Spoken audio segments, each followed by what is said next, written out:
दोस्तों, हमेशा से देखा गया है कि जब कभी भी प्रकृति और जनमानसों के बीच आमना सामना हुआ है तो इतिहास गवाह रहा है कि प्रकृति के रौद्र रूप के समक्ष हम सभी सूक्ष्म कण की भांति असहाय नजर आए। ठीक इसी प्रकार का एक उदाहरण देखने को मिलता है जब 5 अगस्त जब उत्तराखंड के जनपद उत्तरकाशी में एक स्थान, एक कस्बे धराली में अमूमन शांत बहने वाली खीर गंगा नदी में अचानक रौद्र रूप में परिवर्तित हो गया। लाखों टन मलबा और लाखों टन गद के साथ कुछ समय मात्र में ही पूरा धराली बाजार, पूरा क्षेत्र को अपने आगोश में ले लिया।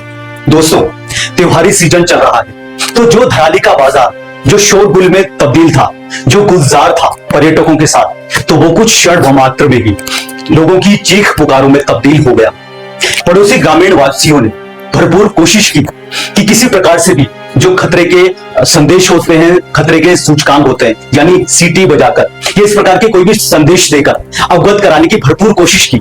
लेकिन दोस्तों, समय इतना कम था कि धराली वासी को समझ पाते इससे पहले ही पूरे मलबे ने अपने आवेश में लेकर वहां पर समूचे स्थान पर मलबा ही मलबा हो गया। तो दोस्तों, सबसे पहले तो कोटनाला केदार परिवार की ओर से जो भी इस दुखद हादसे में जिनकी मृत्यु हुई है, तो सबसे पहले तो उन परिवार वालों को और जिनकी मृत्यु हुई है उनके प्रति हम लोग गहरी शोक संवेदनाएं प्रकट करते हैं।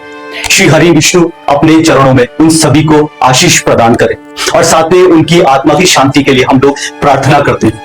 साथ में देखिए दोस्तों, ये इतना भयावह रौद्र रूप था प्रकृति का कि क्योंकि जो धराली है, धराली से कुछ दूरी पर ही हर्षिल घाटी क्षेत्र भी है जहां पर हमारी सेना का कैंप भी है। तो जो ये घटना हुई है, उस घटना के रौद्र रूप में हमारी सेनाओं के कैंप भी उसमें दुर्घटनाग्रस्त हो गए।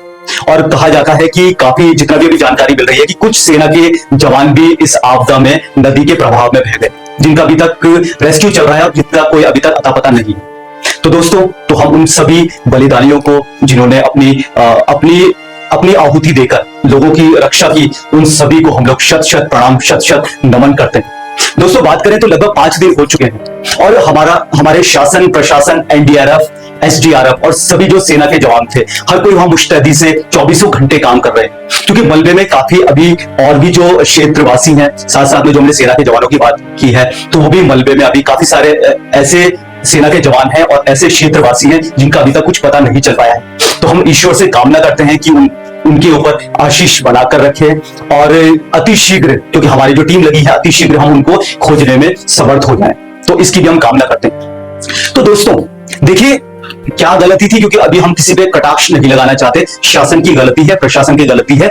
लेकिन देखिए, प्रकृति एक कुदरती आपदा है, तो कुदरती आपदा में हम अंकुश तो नहीं लगा सकते, लेकिन देखिए कुछ प्रश्न उठने लाजमी होंगे। लेकिन देखिए, कुछ हम बात करें, वीडियो को आगे बढ़ाएं, लेकिन वीडियो की शुरुआत हम लोग सख्त चेतावनी से करेंगे दोस्तों, और बिना रुके टुके ये वीडियो बनेगा, क्योंकि जो दिल से आएगा, जो भी जानकारी मिली है उससे आएगा। दोस्तों, 5 दिन हो चुके हैं और जो ये असामाजिक दुष्टों की हमने जो संज्ञान दिया है, इनको असामाजिक दुष्टों को, ये भी एक्टिव हो गए हैं। अभी सूचना मिली है कि उत्तराखंड के देहरादून से कुछ शख्स जो कुछ इस प्रकार के जो असामाजिक दुष्ट होते हैं, ये भी अपनी एक्टिविटी इन्होंने शुरू कर दी है। और दोस्तों, आप लोग तो जानते ही है, हम सोशल मीडिया में रील्स से हमारा बिल्कुल सरोकार बिल्कुल भी नहीं है। हम क्योंकि देखिए, रील्स बनाना अलग चीज है, लेकिन आप आर्टिफिशियल इंटेलिजेंस के रूप में इस प्रकार की भ्रांतियां फैलाएंगे अगर रील्स में, तो हम लोग कदाचित बर्दाश्त नहीं करेंगे। अभी घटना आई है ना, देहरादून के कुछ दुष्ट बोलूंगा मैं, एक क्या नाम है उसका, दानिश, और दूसरे का नाम है मोहम्मद अंसारी। तो इन्होंने क्या किया, इन्होंने आपत्तिजनक पोस्टें कर दी है सोशल मीडिया में, जिससे जो वहां की धार्मिक भावनाओं को ठेस पहुंची है, जो धराली के ग्राउंड वासी थे। तो सबसे पहले तो हम शासन प्रशासन से ये हमारी निवेदन रहेगा हाथ जोड़कर कि इस प्रकार के जो दुष्ट होते हैं ना, इनके खिलाफ सख्त से सख्त कार्यवाही की जाए। और देखिए, हम लोग नहीं चाहते हैं कि ये जो है पूरी न्यायिक प्रणाली है, अभी उनके ऊपर केस दर्ज हो चुका है, उनको ढूंढने के लिए पुलिस प्रशासन लग चुका है। लेकिन देखिए, ये भी घटना ऐसे टाइम पे आई है, ऐसे समय में आई है, जबकि विभिन्न संगठन, विभिन्न धार्मिक जो संगठन है, उन्होंने जो वहां की धराली की घटना थी उन्होंने प्रार्थना की है, अपने अलग अलग जो उनके रीति रिवाज से प्रार्थना की है कि बहुत दुखद घटना हुई है। लेकिन देखिए, साथ साथ में ये जो असामाजिक दुष्ट होते हैं ना, ये भी एक्टिव हो जाते हैं अपने रीलों के आर्टिफिशियल इंटेलिजेंस के माध्यम से। तो सबसे पहले देखिए, ये शासन प्रशासन से ये निवेदन है कि इस प्रकार के जो दुष्ट होते हैं ना, उनके ऊपर सख्त से सख्त कार्रवाई की जाए। ये लोग उत्तराखंड में रहने के हकदार नहीं हैं। ये लोग उत्तराखंडी जैसे देशद्रोही होते हैं, ये उत्तराखंडी द्रोही हैं। उत्तराखंड में रह रहे हो और उत्तराखंड की कभी आपदा को तुम इस प्रकार के भ्रांतियां फैला रहे हो, धार्मिक भावनाओं में ठेस पहुंचा रहे हो। और देखिए, मैं शासन प्रशासन से हम लोग रिक्वेस्ट करेंगे कि हम चाहते नहीं अपने माध्यम से ऐसा बोलना, लेकिन देखिए अगर हम जैसा एक भी व्यक्ति उठ जाए तो ये इस प्रकार के दुष्ट है ना, और जो इनको श्रेय देते हैं वो भागते हुए नजर आएंगे। और हम ये नहीं चाहते हैं कि, क्योंकि न्याय प्रणाली है, हम चाहते हैं कि इन सभी के ऊपर केस दर्ज हो, और हमें अपनी न्यायपालिका पे संपूर्ण विश्वास है कि जो भी करेंगे सही करेंगे। लेकिन अगर हम आ गए, वो बगल में हमारे है ना बाबा जी, वो क्या कहते हैं कि सुधर जाओ नहीं तो सुधार दिए जाओगे। हम उनसे आगे बोलते हैं कि हम जैसा एक बंदा भी ऊपर खड़ा हो गया तो तुम और तुम्हें जो पनाह देते हैं ना तुम्हारे पनाहगार, सुधर जाओ नहीं तो भगा दिए जाओगे। उत्तराखंड से क्या देश से भगा दिए जाओगे, क्योंकि ये देशद्रोही है, ये उत्तराखंड द्रोही तो है, ये देशद्रोही है। अबे बेवकूफ लोगों, ना समझ लोगों, जिन्होंने भी ये पोस्टर डाली है, तो वहां पर हमारे समय शासन प्रशासन कोई साधु राजनीतिक दल के पहुंचे, हमारे माननीय मुख्यमंत्री जी वहां पर है, हमारे कांग्रेस के जो वरिष्ठ प्रवक्ता है वो वहां पर, करण महाराज जी वहां पर इस समय ग्राउंड जीरो पर है, हमारी एनडीआरएफ एसडीआरएफ की टीम वहां पर है, हमारी सेना के जवान वहां पर मुस्तैदी से 24 घंटे काम कर रहे हैं, हमारे पत्रकार वहां पर हैं। तो जो हमारे पत्रकार, जो हमारे सोशल मीडिया इन्फ्लुएंसर है, वो वहां पर 24 घंटे काम कर रहे हैं। और मैं खुद, मेरे खुद करीबी जन है जो अपने, हम लोग तो रक्षाबंधन मना रहे हैं, रक्षाबंधन का त्योहार मना रहे हैं, लेकिन वो उनके लिए सारा त्योहार क्या है, आम जन की सहायता करना। वो वहां पर अपनी ड्यूटी में तैनात है। और इस प्रकार की अगर पोस्ट, इस प्रकार की भांति अगर वो देखेंगे तो उनके भावनाओं में क्या फर्क पड़ेगा, वो डिमोटिवेट नहीं होंगे क्या, वो बोलेंगे जिसके कारण, उत्तराखंड वासियों के कारण हम लोग वहां पर मुस्तैदी से अपना त्योहार हम लोगों ने छोड़ दिया है। बहुत सारों को जन्मदिन है, उन्होंने अपना जन्मदिन मनाना छोड़ दिया है। और इस प्रकार के ये कुछ दुष्ट लोग ऐसे पोस्ट डाल रहे हैं। तो मेरी ये निवेदन रहेगा शासन प्रशासन से, अगर आप लोगों के बीच ये वीडियो पहुंचती है तो इन्हें सुधार दिए जाए, नहीं तो अगर हम जैसा एक व्यक्ति भी अगर खड़ा हो गया ना तो इनको भागना पड़ जाएगा और इस प्रकार से क्रांति आएगी। मैं ये खुली चेतावनी दे रहा हूं। और अगर किसी को आपत्ति है तो मैं किसी से, हम लोग उत्तराखंड वासी है, किसी से डरने वाले नहीं। हिमांशु कोटला नाम है, देहरादून के नेहरू ग्राम में रहता है, जब मर्जी जहां मर्जी बुला लीजिएगा, उत्तराखंड हो चाहे उत्तराखंड के बाहर हो, हम डरते नहीं, हम भगाने में विश्वास रखते हैं। तो मेरा बस ये निवेदन है, पुलिस प्रशासन से भी सख्त से सख्त इनको कार्रवाई की जाए, ताकि एक संदेश पहुंचे कि इस प्रकार का कभी कोई हादसा होता है तो ये जो इन्फ्लुएंस, ये जो रीलर्स होते हैं ना, जो आर्टिफिशियल इंटेलिजेंस के माध्यम से इस प्रकार की रील्स बनाते हैं, तो उनके ऊपर कड़ा संदेश जाएगा कि कल के दिन में तुमने बनाया, तुम्हें भी भगा दिया जाएगा। और अगर हमें उठाए, और माननीय मुख्यमंत्री जी का एक वीडियो भी मैंने देखा, हो सकता है शायद वो आर्टिफिशियल इंटेलिजेंस ने बनाया हो या एडिटिंग की होगी, तो उसमें ये दर्शाया गया, आप देख लीजिएगा, सोशल मीडिया में चलन है कि कहां गए आजकल सस्ते यूट्यूबर्स। तो देखिए माननीय मुख्यमंत्री जी, बात यह है कि हमें अथॉरिटी नहीं है, हम यूट्यूबर्स को अथॉरिटी नहीं है कि हम लोग इस प्रकार से वहां पर जो कवरेज किया जाए। क्योंकि क्या है ना, बहुत बार हमारी जो खुद की टीम ने ये महसूस किया है कि कभी हम कोई ऐसा कवरेज करने जाते हैं ना, तो आपके विभाग के जो आला अधिकारी होते हैं वही हमें रोक देते हैं कि आप कौन हो, हम बोलते हैं सोशल मीडिया इन्फ्लुएंसर यूट्यूबर, क्या है, तो ये है, वरना ऐसा नहीं है। वो जो, अगर मैं पोस्ट के जो वीडियो है ना, वीडियो के माध्यम से बात कर रहा हूं, अगर वो सही में है, अगर किसी ने एडिट की होगी तो हम नहीं जानते, क्षमा मांगते हैं, लेकिन अगर सही में आपके मन में ये होगा ना, किसी के भी मन में कि कहां गए सस्ते यूट्यूबर्स नहीं है, हम सोशल मीडिया इन्फ्लुएंसर्स हैं। और हम इतना जोश रखते हैं, हम अकेले अपने बलबूते में जो दुश्मन होते हैं ना, भारतीय दुश्मनों को हम लोग नेश्त तो नाबूद करना भी जानते हैं, लेकिन क्या करें, हम पे अथॉरिटी नहीं है ना सर, हम पे यही अथॉरिटी है। नहीं तो क्या है, हमें कभी कभार ना विभागों का ही, आपके विभागों का ही हमें सामना करना पड़ता है। तो फिर यह अथॉरिटी नहीं है, वरना जोश तो इतना है कि आप बता दो कोई भी काम कर लेंगे। बहरहाल दोस्तों, अभी आते हैं हम लोग वीडियो में। देखिए वीडियो में क्या है कि हम, ये वीडियो क्या था, ये आपदा, कोई कह रहा है कि क्लाउड बस्ट यानी बादल फटने के कारण, कोई कह रहा है भूस्खलन के कारण। तो थोड़ा इसके ऊपर बात करेंगे कि क्या है। देखिए जो भी जितने भी हमें जानकारी मिली है, जो हमारे स्रोतों के वहां से जो हमें जानकारी प्राप्त हुई है कि दो आशंकाएं ज्यादा बन रही है, या तो बादल फटने की और या तो दूसरा भूस्खलन की। तो ये थोड़ा बात करेंगे कि बादल फटने को, दरअसल बादल फटने की जो पूरी प्रक्रिया होती है वो क्या होती है। देखिए जो बादल होते हैं, बादल वर्षा के जल, मतलब पानी की बूंदें और बर्फ, पानी की सूक्ष्म बूंदें और बर्फ के द्वारा ही बादल बने जाते हैं। यानी बादल का जो निर्माण होता है वो पानी की बूंदें और प्लस बर्फ होती है। अब होता क्या है कि बादल कैसे बरसता है, जब बादल एक स्थान से दूसरे स्थान तक जाता है तो अलग अलग टेम्परेचर, नीचे से भूतल से अलग अलग टेम्परेचर निकलता है, क्योंकि पानी की सूक्ष्म बूंदें, जल की सूक्ष्म बूंदें होती है, साथ साथ में बर्फ होती है, तो पिघल के गर्मी होता है तो गर्मी में वो बरस जाता है। अब लेकिन क्या होता है कि जो पर्वतीय इलाके होते हैं, यानी जहां पर पर्वत, जो ऊंचे ऊंचे पर्वत होते हैं, अब क्या होता है कि ये जो बादल होते हैं ये एक स्थान से दूसरे स्थान तक नहीं जा पाते, क्योंकि ऊंचे ऊंचे पर्वत होते हैं वो इनका रास्ता रोक देते हैं। अब ऐसी परिस्थिति में क्या होता है कि जब बादल एक स्थान से दूसरे स्थान पर नहीं जा पाएंगे तो वो एक सीमित स्थान पर ही रुक जाते हैं। और जब वो सीमित स्थान पर रुकते हैं तो उसके बाद क्या होता है, क्योंकि धरातल से तो गर्मी निकल रही है, तो वहां क्या होता है, वो जितना जो बारिश होनी थी, जो उन्होंने बारिश करनी थी और स्थानों पर, वो एक ही स्थान पर हो जाती है। और यानी एक अनुमान है कि लगभग 1 घंटे में अगर किसी एक स्थान पर 100 मिलीमीटर के लगभग बारिश हो गई तो उसे बादल फटना कहते हैं। यानी जिस बादल में काफी स्थानों पर बारिश करनी थी वो 1 घंटे में गिर जाते हैं। और जब वर्षा इतनी तेजी से गिरती है तो जो धरातल होता है, धरातल उसे सोख नहीं पाती, तब क्या होता है कि पूरा पानी का बहाव बढ़ता है। तो ये होता है बादल फटना। अब देखिए बादल फटने का ये है कि जो हमारा वाडिया हिमालयन जो शोध संस्थान है वो भी इसके ऊपर लगा हुआ है कि अब जितनी घटनाएं सुनने को मिली है कि शायद जो सूचनाएं मिली है कि कुछ स्थान जहां पर ये जो हादसा हुआ वहां से 2 किलोमीटर दूरी तक तो मौसम विभाग का उपकरण लगा हुआ था, तो वो जानकारी दे रहा था, लेकिन उससे आगे वो नहीं दे पाया, ऐसा कुछ भी है। अब दूसरी बात करते हैं, दूसरी आशंका ये बनी है कि काफी शोध ये भी कह रहे हैं, क्योंकि वैज्ञानिक दृष्टिकोण से भी जो भी हमारे वैज्ञानिक हैं वो भी वैज्ञानिक भी इसमें लगे हैं और शोध कर रहे हैं कि अब दूसरी बात करते हैं दूसरी आशंका की भूस्खलन। अब कई ये कह रहे हैं कि एक बार किसी स्थान पर भूस्खलन हुआ होगा, भूस्खलन के बाद क्या हुआ होगा कि वहां पर एक झील जैसी आकृति बन गई हो। अब उस झील जैसी आकृति यानी स्थान बना हो, गड्ढा टाइप का बना हो बड़ा सा, वहां पर पानी इकट्ठा हुआ बरसात में। अब क्या होगा कि वो पानी इकट्ठा होते होते वो झील बन गई, झील का रूप ले गया।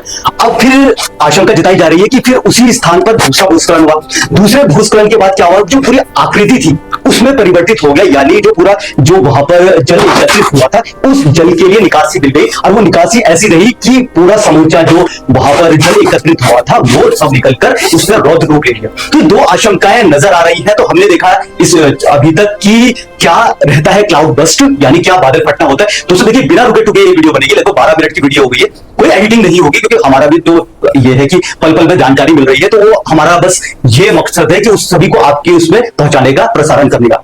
अब देखिए दोस्तों निवारण क्या हो सकता है। देखिए हम कोई एक्सपर्ट नहीं है, हम कोई पेशेवर नहीं है कि इसके ऊपर कुछ भी हम लोग टिप्पणी करें, लेकिन जो हमारी टीम ने जितने भी स्रोतों से जानकारी इकट्ठा की है, तो देखिए इसमें 2-3 चीजें निकल कर आती है कि अगर भविष्य में इन चीजों का ध्यान रखा जाए तो हो सकता है कि शायद ऐसी घटनाएं ना हो, या हो तो पहले ही जो वहां के वासी हैं जो उसकी चपेट में आने वाले हैं वो किसी अच्छे सुरक्षित स्थान पर चले जाए। पहली बात देखिए, पहला ये है कि जैसे कि हो सकता है कि हम ये कर सकते हैं कि जहां पर भी जो अति संवेदनशील जो स्थान, जो इलाके होते हैं, वहां से लगभग 5-6 किलोमीटर दूरी पर कुछ ऐसे यंत्र हम लोग उपकरण लगा सकते हैं कि जो हेडक्वार्टर बना ले दूसरी जगह, और जो ऐसी कोई परिस्थिति होने से पहले ही थोड़ा इतना अवगत करा दे कि वहां पर जाके स्टेशन मास्टर से करके उनको अलग कर दिया जाए। ऐसा हो सकता है कि अभी जो वाडिया हिमालय अभी शोधकर्ता चल रहे हैं, काफी एक शोध से तो हमें ये जानकारी मिली है कि जो मौसम विभाग की जानकारी है वो उस स्थान से 2 किलोमीटर दूरी तक ही पूरा अपना रडार सिस्टम यानी जानकारी ले सकते हैं। उसके आगे जो 4-5 किलोमीटर की दूरी पर ना कुछ ऐसे,